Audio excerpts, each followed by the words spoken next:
देखहु राम ही नयन भरि तजि ईर्षा मदमोह। लखन रोष पावक प्रबल जानि सलभ जनि होहु।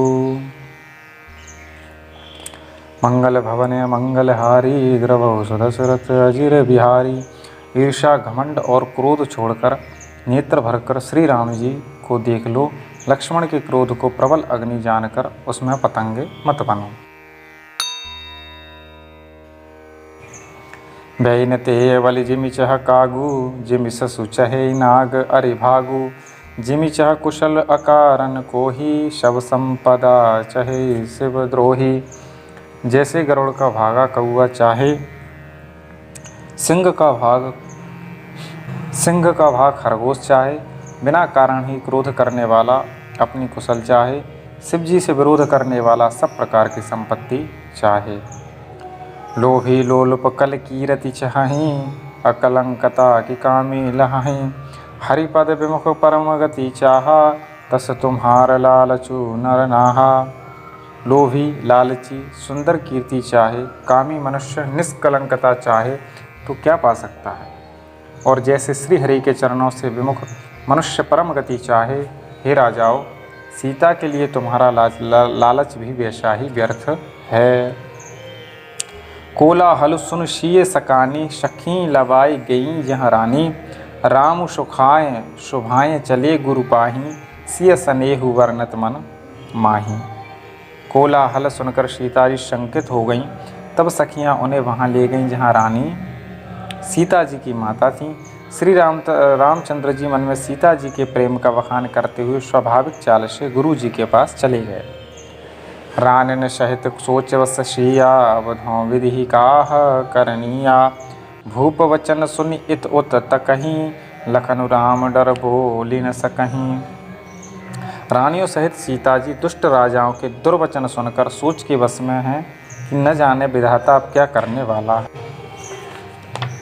राजाओं के वचन सुनकर लक्ष्मण जी इधर उधर ताकते हैं, किंतु श्री रामचंद्र जी के डर से कुछ बोल नहीं सकते हैं।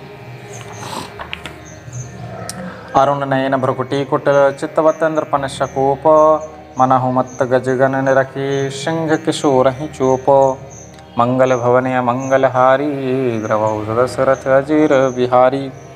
उनके नेत्र लाल और भौहें टेढ़ी हो गईं और क्रोध से राजाओं की ओर देखने लगे। मानो मत वाले हाथियों का झुंड देखकर सिंह के बच्चे को जोश आ गया हो।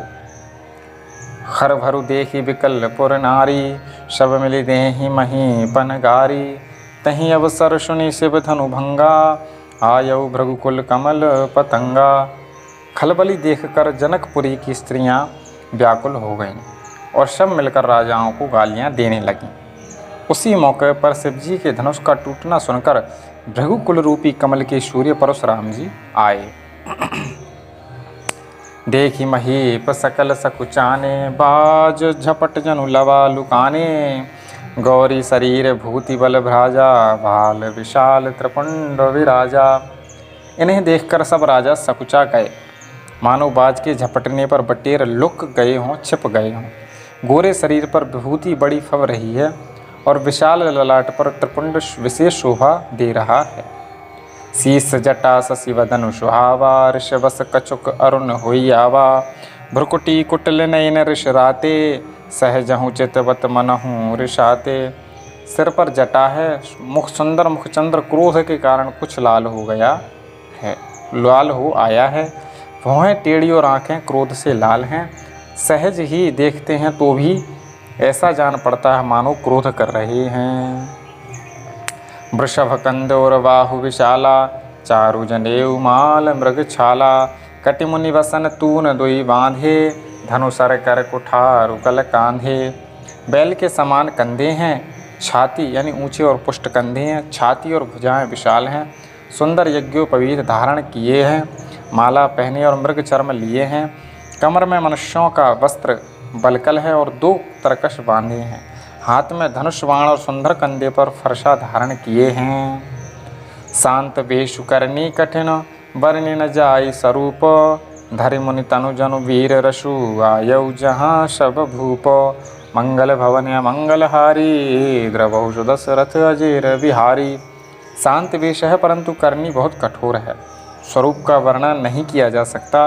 मानो वीर ऋषि ही मुनि का शरीर धारण करके जहाँ सब राजा लोग हैं वहाँ आ गया हो।